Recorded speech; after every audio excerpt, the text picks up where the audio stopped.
Hey everyone, today is November 30th of 2025. Say hello to it, say goodbye to it, because you'll never see it again. Hey, this is Stan, and welcome to a brand new, freshly brewed episode of The Den. If you're listening to this, that means you survived the day, the week, the month, and your own decision making. Who'da thunk it? But that's worth celebrating. Today we're jumping into history, holiday weirdness, a touch of chaos, and of course, a quick update on the Lore Trail Kickstarter. All right, let's get this party started. Cue the music!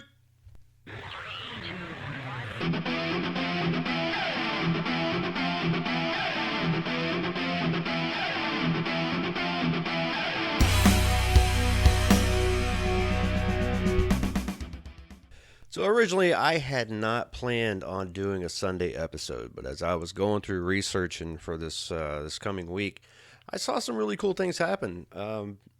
Excuse me, including one of my ancestors was born this day in 1847. Sir Winston Churchill was born. Yeah, it's an old family story that I'm related to him. On my mom's side, my grandfather's first name was Churchill, which was taken from a side of his family, which I believe was his mother's side. And it led back. I did some genealogy research, and yes, there is a not an indirect route, but kind of you weave and you turn and you take a left at Albuquerque, and you do end up with Winston Churchill. The man who smoked cigars like they were oxygen and delivered speeches like he was being paid by the word. Love him, hate him, misunderstand him after a documentary. But he was one of the most influential figures of the 20th century. Born today, which means somewhere out there, a history nerd is raising a glass of room temperature British beer in his honor. In 1954, the only person in history hit with a meteorite. Yep, today is that day. Salacuga, Alabama. Oh, I know I did not say that right, but I'm sure someone out there corrected me. A meteorite broke through a roof, bounced off a radio, and hits Ann Hodges right in the hip while she's sleeping. Imagine waking up to that. Alarm clock? Nope. Stray cat? Nope. A rock from outer space that traveled millions of miles just to ruin your nap. I guess of all things, we get woke up by car alarms and dogs barking and all that kind of stuff. But, the next time that you do, the cat knocks off something from the mantle, just, say a little word of thanks to Miss Ann Hodges for taking the big wake up. My words are just flipping and slipping. All right.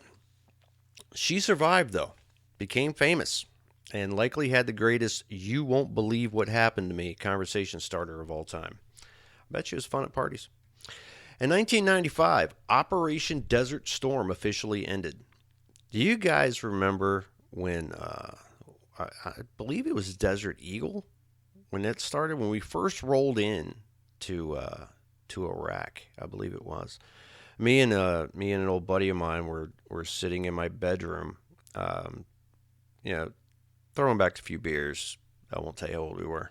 Uh, but we watched that unfold. And over the years, I've met a few people that were in Desert Eagle and Desert Storm, and I thank you for your service and sacrifices you made. I know it was not a party over there. But the U.S. formally ended its involvement in the Gulf War after years of complex geopolitics, logistics, and more desert sand than any humans should ever have to experience. Can you imagine the places they got that sand? Yeah, a serious moment in history. And one of those events we still feel the effects of today. Oh, good Lord, do we not? Um, I mean, I'm talking to some people that don't even know a world uh, pre 9/11, you know? And some of us old timers, we look back and we think about how different things were, prices different, security different. And you really think about it, we were much more free as a society um, pre 9/11. Of course, 9/11 was, I mean, I think it was a retaliation effort from our whole Gulf War time in Afghanistan and everything else back in the 90s. But yeah, wow, it's such a different world now. I know you guys know it. You older guys definitely feel it. In 1982, Michael Jackson's Thriller, the album that changed music, dance, Halloween parties, and red leather jackets forever. Fun fact, if you play Thriller at midnight on Halloween, the neighbors might call the police. Don't ask how I know. And especially if you're dancing to it in the front yard with nothing but the leather jacket on. Again, don't ask me how I know. Funny December stories. This is the early month edition because December is coming in hot and historically unhinged. In 1937, Christmas parade camel incident. Oh, this should be interesting. A Christmas parade in New Mexico wanted authentic biblical fare, so they rented camels. Camels, as it turns out, do not care about parades. Not a bit. Oh, and watch out, they spit. Halfway down Main Street, one camel stopped, sat down, and refused to move. The other camel ran. The wise men on its back screamed. Children cheered. And the newspaper called it a holiday event with unexpected enthusiasm. I can only imagine. December 1917, the Boston molasses flood foreshock. Oh, Lord. Yes, I've heard about this many times before. I watched it on a little documentary show, too. Yes, before the big molasses flood of 1919, Boston actually had a warning sign. In December 1917, workers reported the giant molasses tank was making strange noises. Brrr. Management said, and I quote, "Molasses doesn't explode." 2 years later, it exploded. Sometimes history gives warnings. Sometimes humans ignore them. Boy, don't we know it. And sometimes molasses becomes a tidal wave of sticky doom. Yes, it actually breached the outside walls of the molasses factory and was rolling down the street. If you think back to the movie The Blob, yeah, think about that. Put that in your head and just picture it as molasses. Yeah, look that up though. The Boston molasses flood. It's quite interesting. And December 1949, the radio station Santa Panic. A radio host wanted to do a realistic North Pole broadcast where Santa gets caught in a storm. Problem?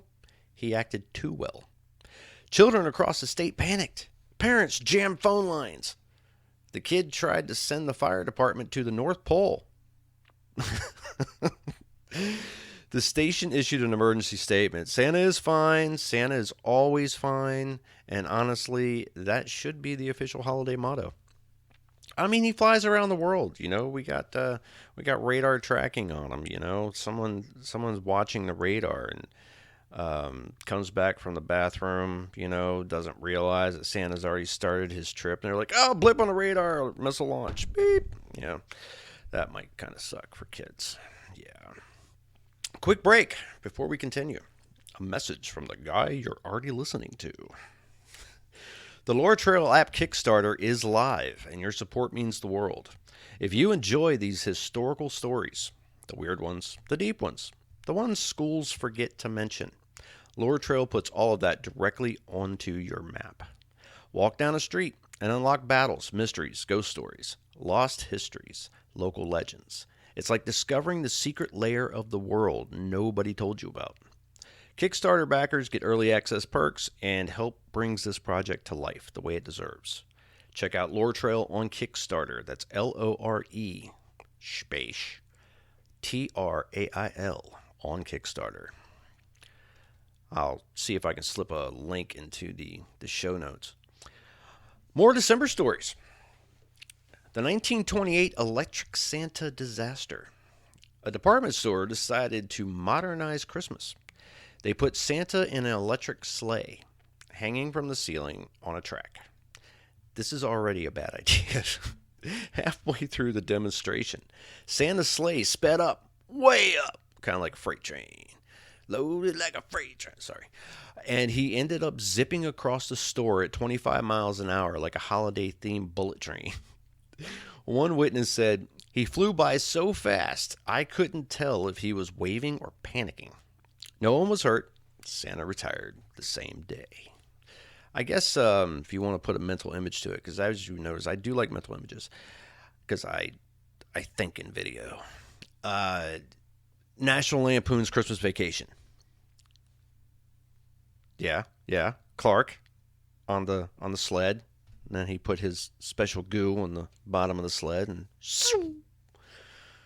all right, December 16th, 1913. The Christmas tree that shot sparks.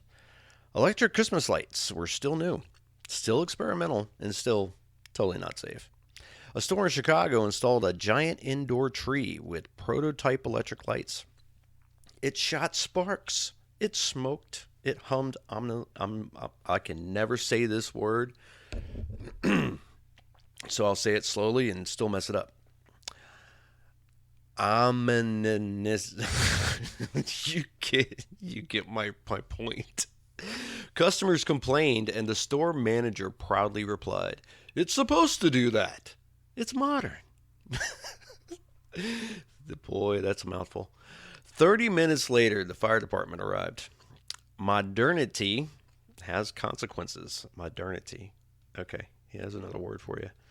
December 1935. The Carolers Who Got Lost. A group of enthusiastic carolers in rural Pennsylvania decided to wander from house to house singing. What could go wrong?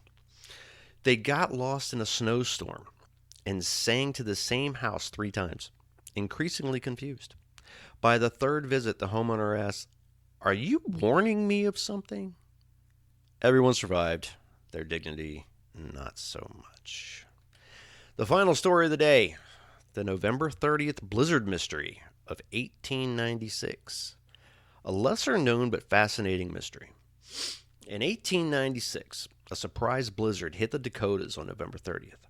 Temperatures dropped instantly. Like instant, immediate. Yeah. People reported doors freezing shut, chickens flash frosting, a frozen pair of pants standing upright in a yard like a denim monument.